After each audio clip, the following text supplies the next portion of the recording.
is KC Sports Network, proudly presented by Emprise Bank.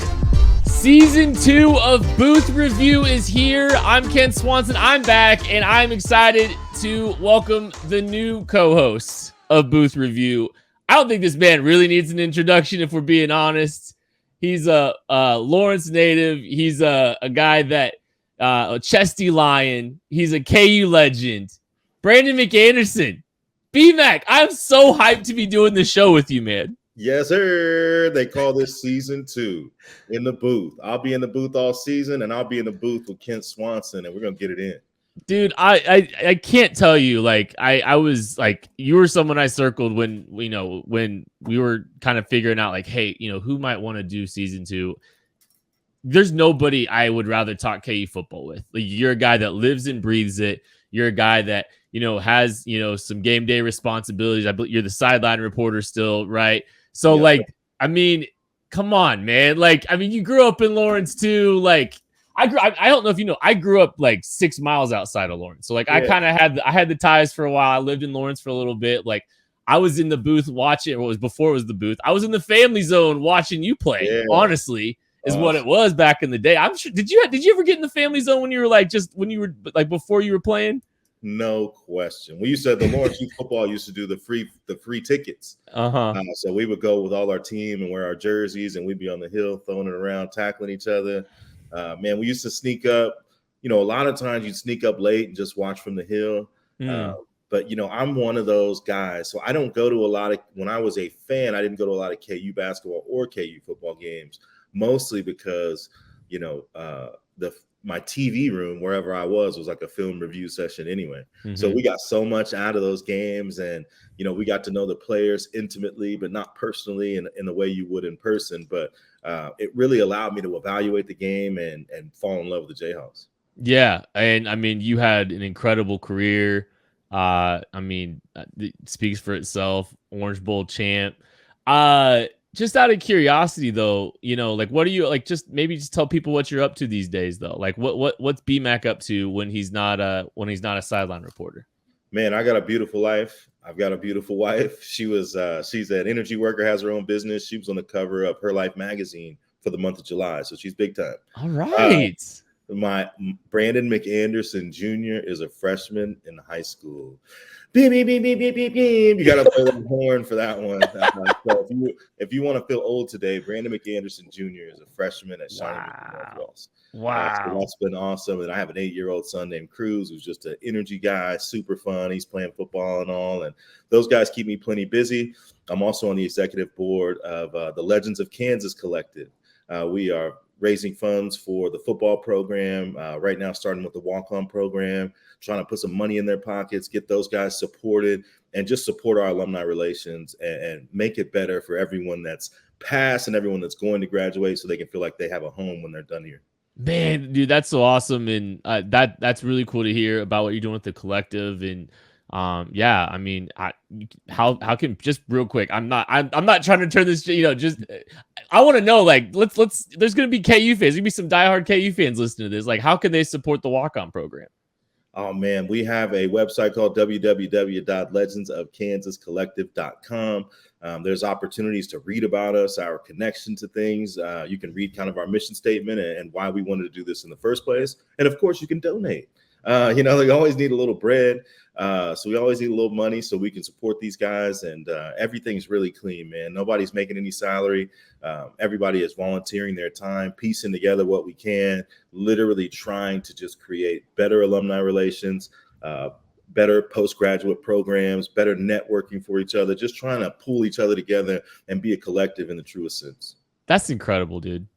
Like, genuinely. And you bleed KU football, and that's like partially why I'm just so excited to have you here. And like, your actions are showing that, right? Like, what you're doing to try to help further and advance the program. I mean, look, you were an early adopter, right? Like, you knew what was up early. Like, and I think, like, I know I've seen clips of your optimism about this program before the season even started, and your belief. I think you were talking to the Ain't No Seats guys at one point with Braden and stuff. They're on the channel as well. But it's so cool. Like, I think a lot of people wanted to believe last year because they saw what happened the year prior towards the end, right? And how competitive things got and the track record of Lance Leipold. And I think there was obviously there's a little bit of cautious optimism for people at times.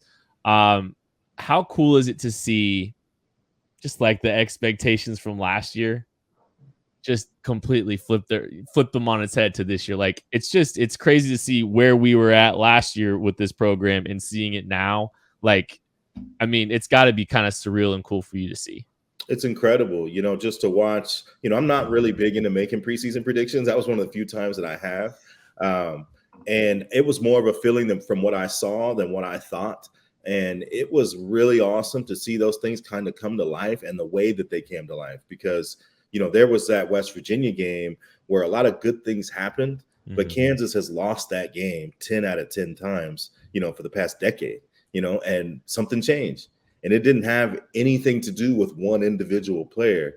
They just had a collective belief that I saw in the preseason that you guys got to see early on in the regular season was resiliency, just a team that was more together, and a team that just believed they were supposed to be there. Even though there was no information suggesting that they should, they believed it. And I think that's the strength of the coaching staff. That's the strength of the peer leadership of the program. Yeah, no, and it seems like this is something that's just we'll get into the offense and talk a little bit, but I think it's just, you see, the standard and expectation being set, stability for those kids. Like those two things I think those are just foundational blocks that are helping grow this program. And we can kind of start talking a little bit about this offense off the top anyway. Yeah. Because I want to make sure we're going to try to talk about both sides of the ball before the season starts. Offensively, man, I was thinking about this group today, getting ready for this show. And, I think this was an unbelievable offense last year. And a lot of it was, a lot of that group returns. So it's not, the excitement isn't like, hey, there's these new toys to work with, right? It's, hey, how good can this group collectively get? How much growth can they take as a team? They're not losing. I think they lost one starter technically, or maybe two. I know they lost Earl Bostic at tackle, but really they've got all kinds of pass catchers. They got two quality quarterbacks returning. It just feels like for an offense that tore up the Big 12, that tore up the season, that took tremendous strides. It just feels like it's more of a matter of like how this group improves, how each individual player improves to continue to grow this offense rather than necessarily like a shiny new toy being added into the mix. Absolutely. I think this is more excitement for the nerd. I would say that last year and some years past are more excited for like the casual fan that's looking at, hey, I want something fun to watch. And I can't blame those guys. So I'm always excited about that too. The good part is those guys are satisfied because you got Kobe Bryant, you have Jalen Daniels, you have Devin Neal, and all types of playmakers. So those guys are like, cool, yeah, we like that too. But for me, it's what is the next step? What is that going to look like? And what can we compare it to from the past? Those are the kind of things that interest me the most. And you can see it everywhere. When you have returning players, it's not good enough to come back and be the same version of yourself, right? That's not growth. That's that 1% better that those guys wear on their shirts. It's all over the locker room. You can't honestly say you're 1% better and be the same as you were last year. So it's going to be interesting to see where do those improvements happen, because one of the things has always been physical bodies, right? Those guys will come in and they'll put on weight or they'll slim down or all these different things. Well, now all that stuff's happened, so those things are still happening around the program, but that's not what we're focused on. We're focused on how did you grow as a player? How did you grow as a leader? What did you learn about the end of the last season that's going to propel you into this one? I can't wait to see what some of these guys look like on the field. I can't wait to see what BMAC's wearing next week because our home field apparel orders are coming in, and I'm excited about that. They're sponsoring Booth Review a little bit this year too as well, and I got a couple shirts from them. I got a sick hoodie I'm excited to get. I don't care if it's like hot outside next week. I'm still probably going to be rocking it. BMAC, I don't know what you wound up getting in your home field order. What'd you get? Man, I went with the hoodie too. You know, my eighth grader, and like many eighth and ninth graders have taught the world, is you can wear hoodies all the time. So home field can just go to your local high school and junior high and see 100 kids in hoodies when it's 100 degrees outside. So I'm riding the wave, man. I got a nice hoodie. I got an Orange Bowl shirt. I had to do it. So I'm excited about home field, man. Well, I hope the orders are in by next week because we'll definitely be wearing them. We're going to take a break. We'll be back to talk more about the offense right after this. Thanks for listening to KC Sports Network. Make sure you download our new app. Find it on the App Store or Google Play. Just search KC Sports Network. Feel free to hit the like button, hit the subscribe button. Feel free to leave a 5-star review if you are so inclined. Booth Review's back to kind of talk about Kansas football for the rest of the season. I can't wait. I'm beyond excited. Obviously, we're talking about the offense here. And BMAC, you said, you know, it's about the nerds this year. Like, I think I've talked to you about this with you. I don't know. I am blown away at the complexity and simplicity of the way that Kansas offense is operated last year, in the sense that like they are able to maintain core principles while being a very diverse offense. And watching that group last year, like there's tons of talent on that offense. Don't get me wrong. But it was still, there's still some young guys that were just starting to get opportunities. There's still young guys growing into their bodies, and they're still trying to figure some things out. But it was just amazing to me to see that unit execute the way they did while just creating so many different problems for defenses. Absolutely, man. All that movement, all the shifting, all the motions. It was beautiful to watch, especially since, like you said, they were sticking to basic principles. It wasn't hard to figure out what they were doing. It was hard to figure out how they were going to get into doing it. And I think that's a super challenge, because those indicators are not just based on confusion. Those indicators and that movement and those motions are they tell the quarterback what's going on. And you know how important that is. So you tell me, as a quarterback, when you have motions and shifts on 90% of your plays, as you're setting up that formation, are you looking at it like all my indicators are going to be going on this play? Are you thinking about time and getting the right pace? Just take me into the mind of a quarterback when you have the motions and movements as much as they do, separate from what you have to execute in the play. Well, yeah, they're huge. I mean, in motion's typically the best man zone indicator, like off the top of the head. Like when you've got when you've got someone following you, that's typically a man indicator. Some teams are able to mix it up a little bit and try to give you a little bit of different look, but especially when you're playing with a lot of college kids, especially when you're going up against a Kansas team where the whole practice is being stolen, the time is being stolen from you as a defense trying to prepare, because you've got so many different shifts and motions. You're trying to keep things simple.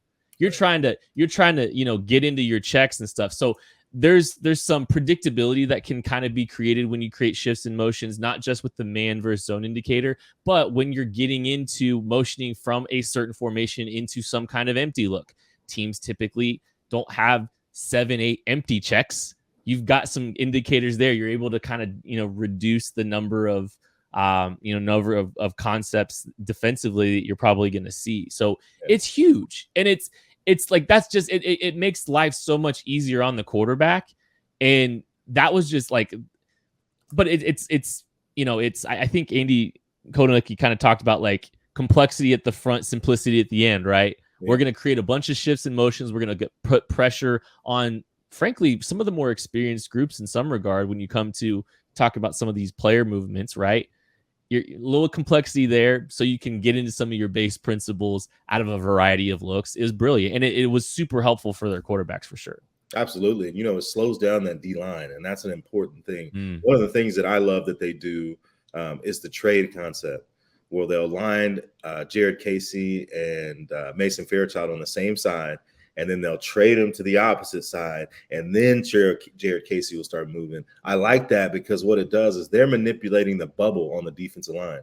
So basically what they're trying to do is create space by alignment inside the A gap to C gap. So they're basically trying to open something up. So between the center and the tackle, they're trying to create space. And sometimes that motion is to do it. So not only do we get to see number 47 move around in all his glory, Jared Casey shuffling and changing pace.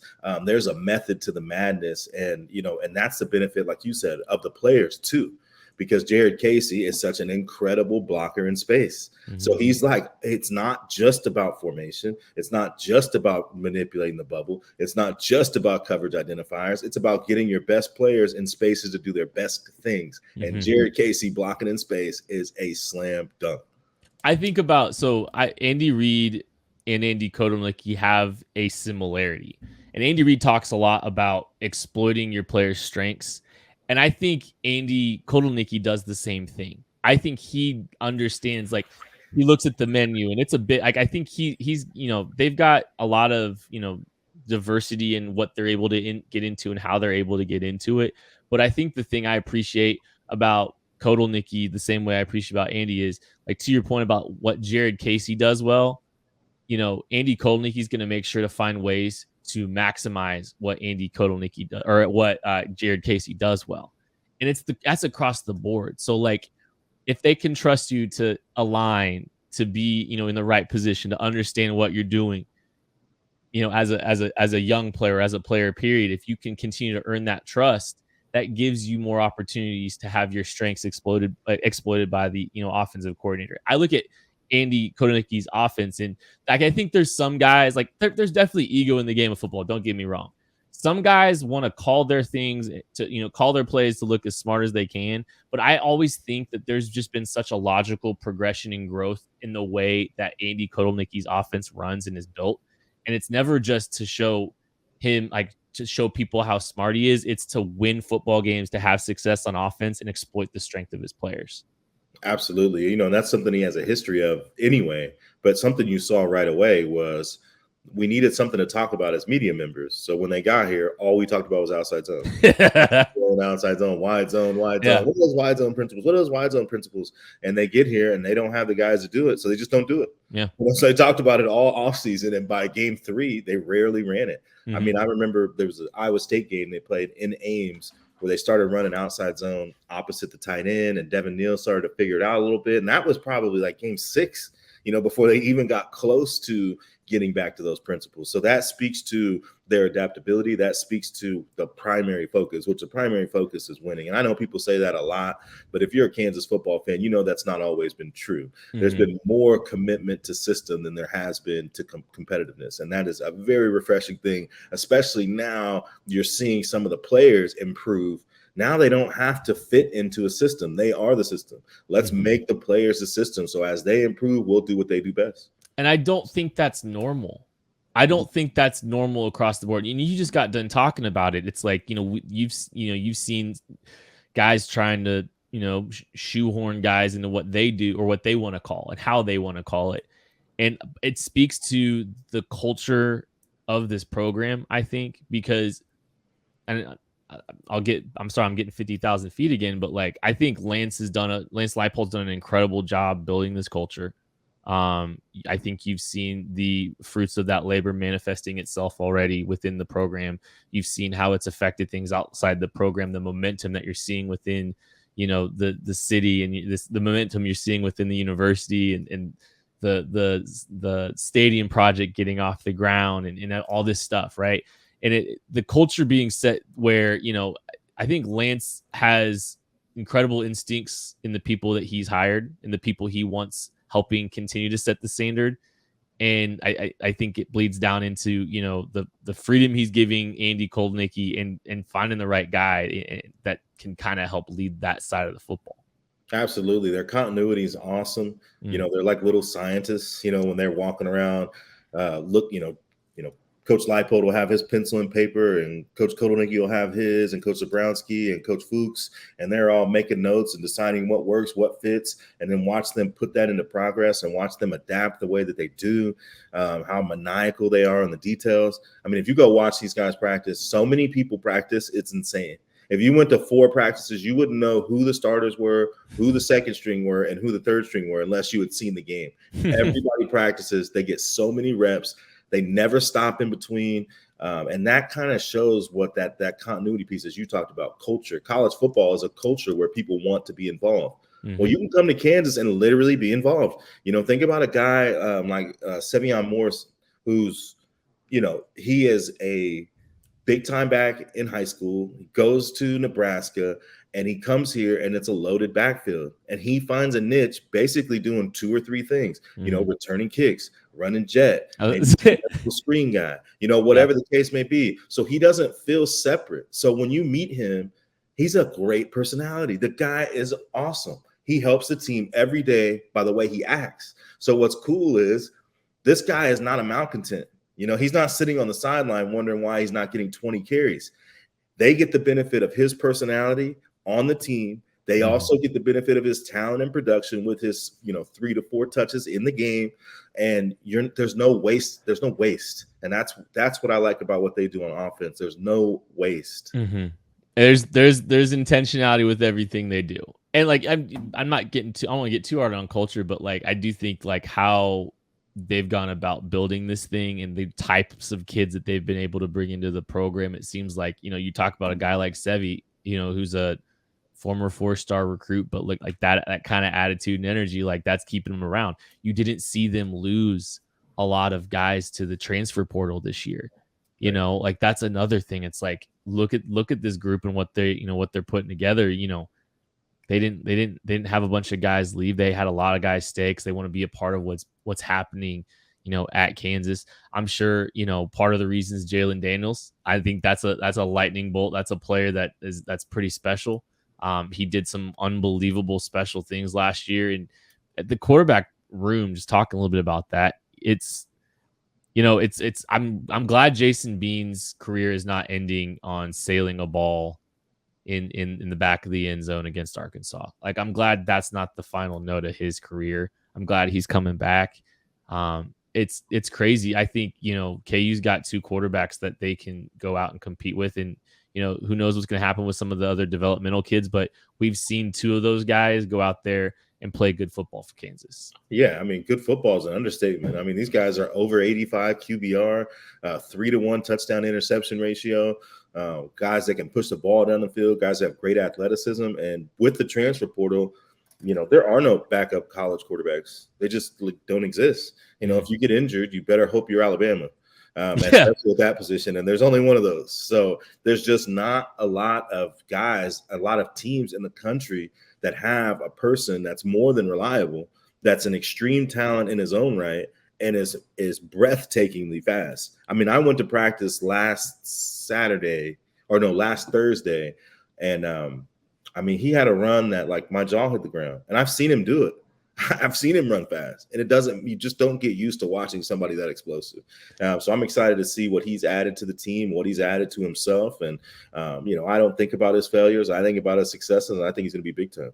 Yeah. I remember the run against Oklahoma State was the one that kind of was kind of a jaw dropping play for me. Like, yeah. I think his linear speed is ridiculous. Like, I understand why they try to get creative with utilizing him in different ways, because you're right. Like that, he's an incredibly fast kid. And watching that run, against Oklahoma State was just like, that was a moment for him. And it's really cool to see him like kind of, in tears after that game, knowing what that meant for that program, knowing what that meant for him getting that opportunity to get that 6th win for that program. Like, that was something special. You've got to go out there and check them out a couple times. Like, we'll just talk. I mean, Jalen and Bean, like, how have they looked, do you think, so far this year? They've looked incredible. They've looked in control, and they look ready for the moment, because this is really about playing with expectations. And in Jalen Daniels' case, playing with expectations no Kansas football players ever played with, being the Big 12 Offensive Player of the Year preseason. Yeah. So now it's about playing with expectations. And what I can tell you from my experience is when we had to do that, it was not easy. It was not easy. Coming back and having the expectation 05 to 06, hey, you guys went to a bowl game in 05. You guys have plenty of returning players. What are you going to do? and we didn't handle it well. We lost a lot of close football games. So it's a matter of, can you play with expectations? Can you execute at a higher level? Can you do the things you need to do when you are not expected to lose? There's going to be games where their favorites were last year. No one would be picking them. So that motivation is gone. Now it's about back against the wall. What do you want to create for yourself and your team? It was great to see Jalen Daniels at the end of last year, the last game of the season. He had the injury issues that, and it looked like, there's a couple games, like I think he was still kind of getting back into the swing of things after the injury. But man, when he got that full break and then he got to play in that bowl game, he was doing some special stuff. I can't wait to see what he builds off of, because what he did in that Arkansas game is pretty rare. Absolutely. And just that, any opportunity to watch Jalen Daniels, you will see a smile on my face. At the Rock Chalk Ground Ball Classic this year, he was at the dinner, and I got to tell him he's one of my favorite players I've ever watched here. And that's just is what it is. I've watched this team since I was 6 or 7 years old, 91, 92. I've seen a lot of good players here. I've never seen anything like him. And it's not just the talent. It's not just the things that you see on the field. It's all the intangibles. He's a bright kid. And if you are going to build a college football enterprise, I want number 6. Yeah, no, for sure. And I know that he's, by all indications, he's dealing with some kind of injury, and they're kind of managing it right now, hoping we get to see him week 1, because that's a special dude. The quarterbacks are throwing some special guys, and they got some special guys blocking for him. We're going to talk about them right after this.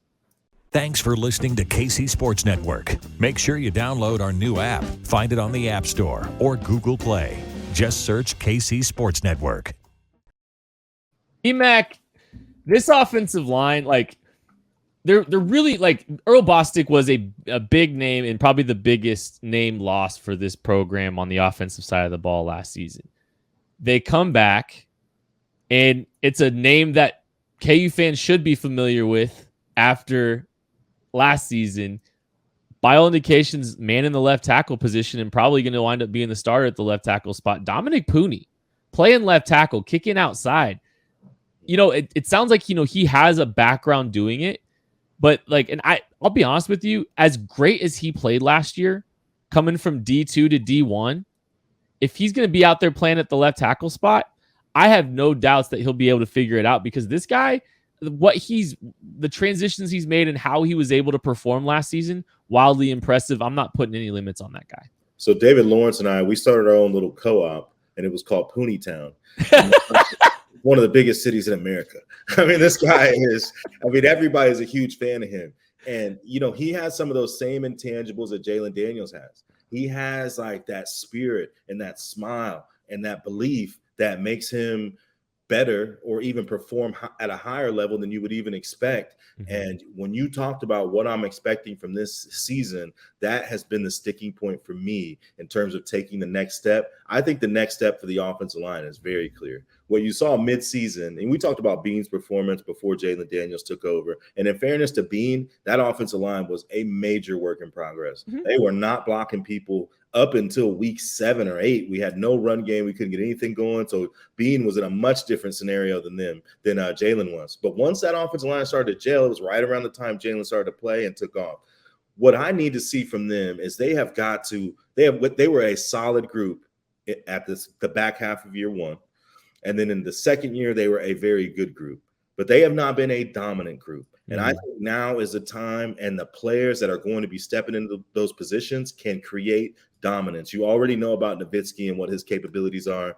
Dominic Pooney, I'm confident, can play any position on the offensive line. He played every snap available to him at the University of Kansas in his first year, did it with a smile on his face and roughed people up. Mm-hmm. That left side, the potential of Dominic Pooney and Armaje, Reed Adams, I pull my blanket over and I hug it, because I'm so thrilled that we get to see 2 of my favorite players on the team up with Nowitzki, a guy that can direct them, and 2 guys that have as much physical talent that are going to be Sunday players if they reach their potential. There's no doubt about it. Well, yeah, I talking specifically about Amarje Reed Adams.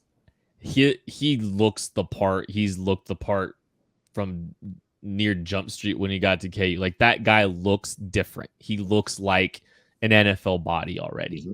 And sounds like he's slimmed down a little bit, which that doesn't mean like he's still a monstrous human, just a monstrous human, even if he's slimmed down a little bit to kind of just help his movement skills. What limited we saw of him last year, I was impressed. And it was good to see, you know, he's a, you know, I think he's getting technically a sophomore this year. Is he still a sophomore this year? Third-year sophomore. He'll be a third-year sophomore this year. And it's just like, the sky's the limit for that kid.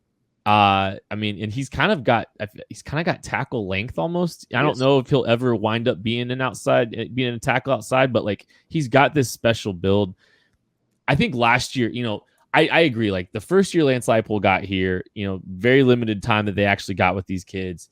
It was kind of it was tough early on in the beginning of the year watching them block, the line of scrimmage being changed by South Dakota. That was one of the things I remember when I first watched them having a hard time, you know, running. They're trying the wide zone. They're trying a little bit of it, and even the line of scrimmage, the backs were struggling to read it. The line, it wasn't pretty. Got better as the season went on. Last year, improvement in talent on the offensive line for sure. A little bit more developed physically, but like I feel like this group is a group of grown men. Yes. I think the group you're about to see this year is a group of grown men because 3 years with Armaje Reed Adams, you know, Dominic Pooney, Mike Nowitzki, Michael Ford getting a second year here, Eddie. Right? I mean, Eddie. and Bryce Cable do. Bryce Cable do growing into his own too. Yeah, he actually jumped out to me. The practice I went to, he had a play where he pulled, and I mean, he looked like a different man. And I know you talked about how Armaje lost a lot of weight. It's body composition. I mean, it was more than weight loss. This guy's 310. He'll tell you he has washboard abs, and he might. I just don't want to find out.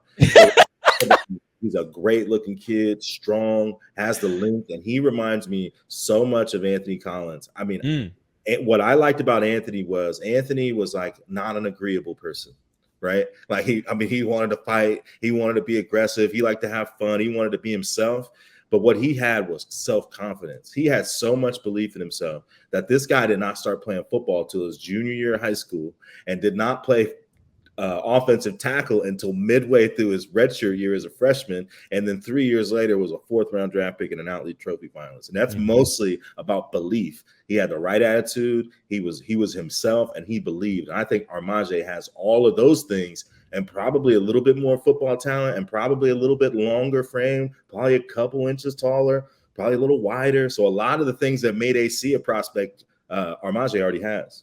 I bought some Armaje stock last year. Yes. I think I got some receipts. I think that guy has the makings of an NFL player someday. But yeah, that feels like a group of grown men. And like I think about like Spencer Lavelle comes in to try to compete with these guys, and this is another grown man. Logan Brown, another grown man.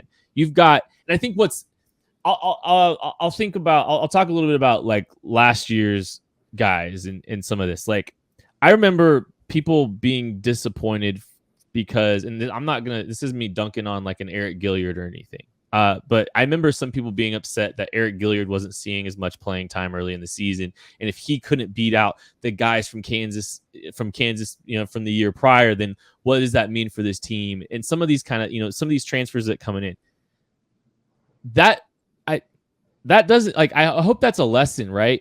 Because the versions that you saw of these kids last year, like we talked about, is not the version that you're going to see this year, next year, however long that they're at Kansas. There is a growth timeline. There's progression. There's improvements to be made for everybody that's stepping into that program. Player development is a very real thing now. You've seen Lance Leipold get a bunch of 2-star kids and turn them into draft picks. I mean, there are draft picks on Lance Leipold's ledger from Buffalo, a program that was down in the dumps. These kids are getting better. And just because outside influence or outside players come in doesn't necessarily mean if they don't beat somebody out that it's a bad thing. There's continual improvement. There's continual growth from all the kids that are in the program. And there's good kids on this football team. Absolutely. And so I hope that's a lesson from last year where people were asking why some of the transfers, you know, weren't playing as much or weren't starting early in the season. Well, it's because the kids here got better. Absolutely. And that's happening in this program. And that's why they went 6-6. They can't rely on just the kids that transfer into this program to turn this thing around. They needed the kids that signed their name on the dotted line from Jump Street to continue to grow. That's what's happening in this program. And I don't think anybody should be looking at, who's winning out, or if a transfer can't beat out a kid that's already here. There's a reason. And it's because Lance Leipold and company see what's happening with that kid, not just the transfer. Right. And it's not like that kid stops getting better because someone else comes to this position. Right. It makes him better because he has to work harder to keep it. You look at a guy like Taiwan. Taiwan was playing before he should have been playing. And that wasn't his fault. Yep. He was a guy that was playing early because he had to. Mm-hmm. There's no big time major conference football teams asking freshmen to play inside linebacker. He had to. And then, you end up judging what kind of player he is based on that experience. But look at Jalen Daniels when he started as a freshman, a 17-year-old freshman. There was nobody calling him a future Big 12 Offensive Player of the Year. There was no recruiting service telling us he was going to be a primetime starter for a Big 12 football team. He got better as he got older, and he got more opportunities, and he was playing with a team that could support his growth. That's what happened, and that's what happens across the roster. So when they bring transfers in, they're building competition and they're building depth. So it's not just one thing. You're building competition and you're building depth. I have a lot of confidence in the Browns of the world, the Lavells of the world. Noah Gorczyk, he's a guy they've been excited about. I've heard them talk about Kobe Baines like he's going to be a star one day. He's also a third-year sophomore. And he had a lot of body improvement. So there's guys that aren't playing that I'm just excited about as the ones that I mentioned before. And like we said in the beginning, is that all these guys are going to play. They just are. That's how they do things at the University of Kansas. They rotate series. Guys get opportunities, and they get to prove themselves. Well, yeah, and you saw Armaje Reed-Adams sneaking into some games there. He's getting series here and there for sure. And that's, what I call that, B-Mac? I call that a good problem. That's one of them good problems when you have viable offensive lineman depth. That's not normal. So, I mean, and you got grown men playing there, and it's almost like, I think there's on the offensive side of the ball, it's kind of boring to talk about because it's the same names. And I think some people get numb to that a little bit. Right. Game days aren't going to be boring. No, and I think that's the thing. It's like, I get why, like, there's not like, here's all these new names getting introduced. The whole offense that was lighting up the scoreboards returning, a lot of them are growing into their bodies and developing and getting better. And these coaches and this great coaching staff gets another year with them. Like, I know it's like, there's not a ton of like turnover. I kind of like it. And I know it can be boring for the offseason, but like, I promise you it'll pay off in September. Absolutely. Just as a Kansas football fan, think about 6 consecutive years of the same starting quarterback that you loved, just the player that you loved, that started one year and came back and had another opportunity to start where the talent around him supported him. Mm-hmm. That hasn't happened very often. I mean, we'd have to probably go back to Ashiki Preston. Yeah. But I thought he had an injury late in that season. So his was he only played 2 years. So it was, if I think about my whole existence as a fan, I've not seen much of it. Bill Whittemore came on late 2002, but that wasn't a very good team. And then 2003, he was incredible, and then he graduated. Mm-hmm. And then you moved on to 2005, and you had Kerry Meyer, who we're really excited about, but he probably wasn't quite ready to play, too young. Yep. So you transfer into, or 2006. You get a little bit of Todd Reesing, but you don't know much. So I'd say 2000. So the Orange Bowl to the Insight Bowl is really the only time where we've had a returning incumbent quarterback that's an all Big 12 level player that has pieces surrounding him. And you saw what happened there. A very good team, that lost some NFL defenders that probably didn't have quite what they had before, but still a very good offensive team and a very feisty defensive team as well. But I think it's just a new experience, to have the same guys coming back and those same guys be considered some of the top players in college football. It is a great problem to have. And I look forward to more of these types of problems, for sure. That's Jalen Daniels is a Sunday player this year. That means we probably had a pretty good season. Yep. So, some of these problems problems, I should say, are the kind that we're looking for. It's if you're a little bit worried about guys transferring out because of playing time, stuff like that, like becomes a good problem.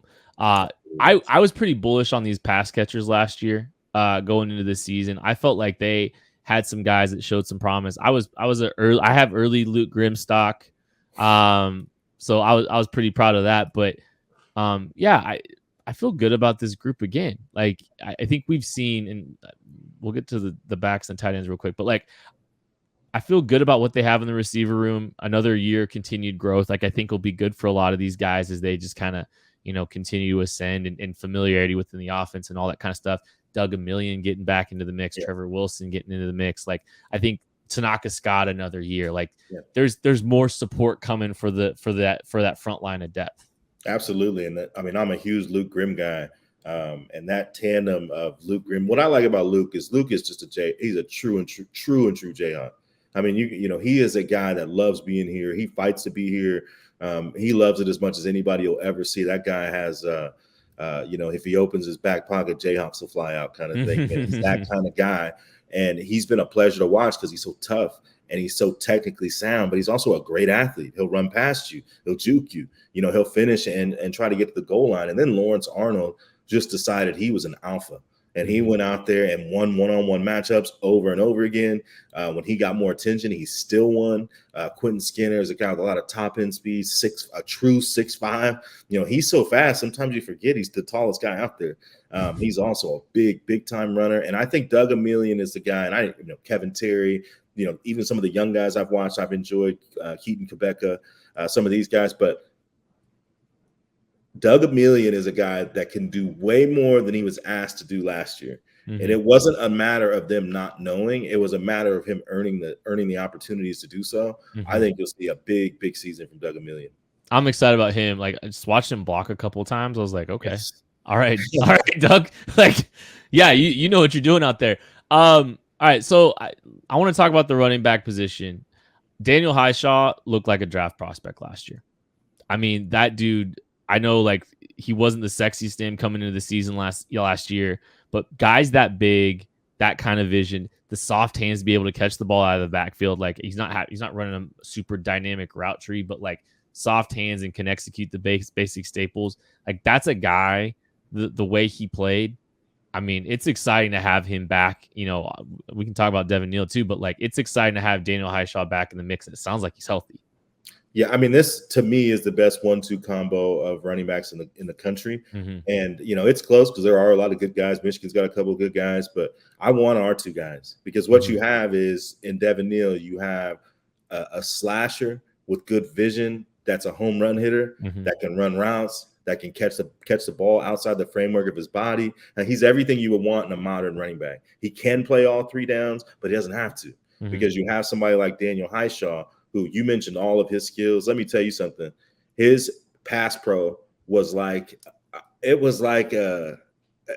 scenes from Any Given Sunday. Mm-hmm. If you saw that if you saw some of the stuff he was doing in a Hollywood movie, you'd be like, man, you're right. Like picking up a 250-pound line. Oh my God, he's picking up a 250 pound. It was picking up guys, getting rid of them, dispatching them. That is the toughest part about playing a running back. Mm-hmm. And he is one of those guys who is shorter, but he is not small by any stretch of the imagination. He's probably 5'10", 220, 4% body fat. He's not the kind of guy you want to run into in a dark alley.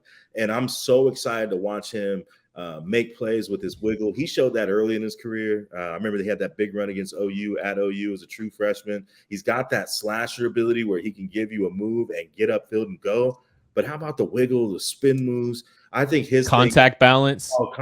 He does everything. So you got two guys that do everything. There's no thunder and lightning here. It's just two great players. And when he learns to give up on some of those plays, when he just, you break 7 tackles, you don't have to break 12. you already broke 6.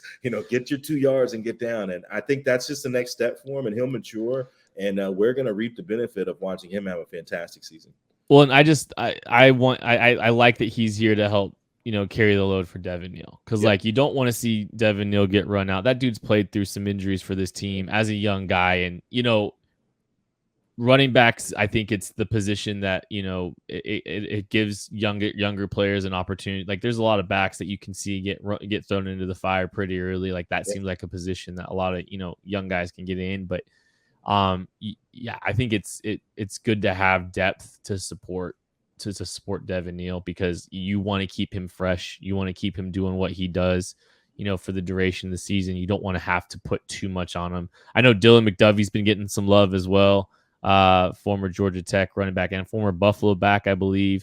There might be another. I mean, you talk about Sevy Morrison getting some opportunities there. Like, again, hey, Andy Koldnicki knows how to exploit those guys' strengths. It seems like there's some good depth at running back. Yeah, we didn't even mention Torrey Loughlin, who is the ultimate Jayhawk. He's my favorite. He's one of my favorite guys to watch and how they utilize him because he can do everything. Yes, and so that's just everybody's going to play. Like you said, it's boring.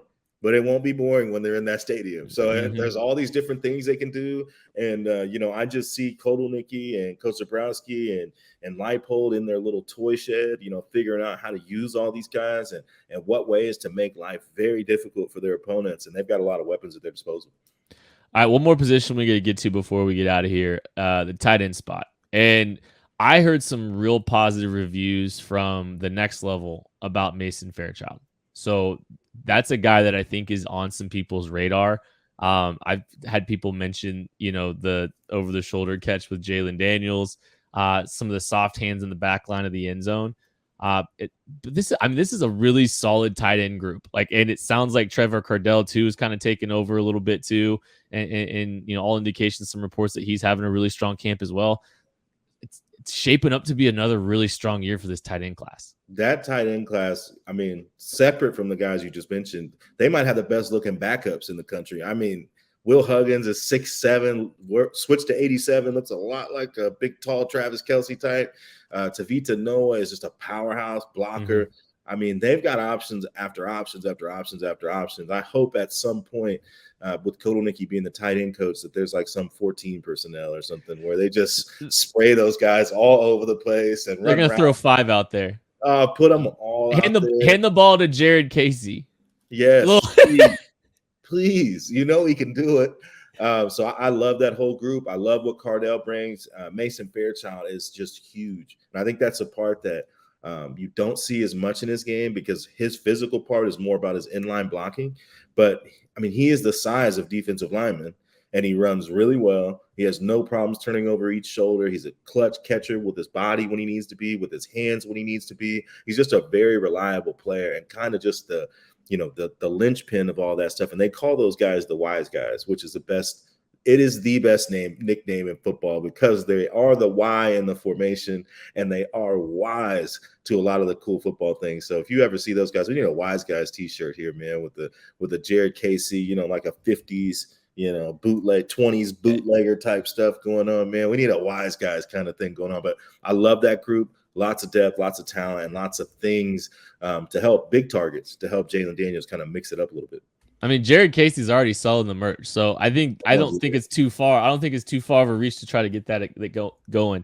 I want to ask you this before you get out because I want to know. I said, hey, look, it's a little bit boring in the sense that there's a lot of names that you're gonna remember from last year, lighting up the scoreboard. But who's a guy that we're not talking enough about that you think might get some opportunities on offense? Well, you're hearing a lot about Trevor Wilson, who's a guy that first year was a big-time speed target, has some really good continuity with Jason Bean, and he has that straight-line gadget speed that I think they can really use. But with that suspension at the beginning of last year, it was hard to kind of factor him back in, especially with how well Kevin Terry played and how well Doug Emelian was playing. And Tanaka Scott is a guy that's as talented as anyone. He just needs reps. So then if you're trying to work him back in, it's like, where do I put him? And that's, there's only 3 of those. There's only 3 of those spots in the best world, especially when your tight ends are so good. Yeah. So there's just not as many spots to see him playing. With him having a clean start and being able to be there from the beginning of the season, I think he'll be a reliable gadget player for them that I'm excited to see get going. It's going to be fun. I can't wait to see this team and what they got cooking on offense. That continuity is going to be a lot of fun. B-Mac, I can't wait to be talking about this season with you, man. This is going to be a fun show all year. Hey, the Booth Review Season 2. We back, man. I can't wait. That's B-Mac. I'm Kent Swanson. We'll catch you later.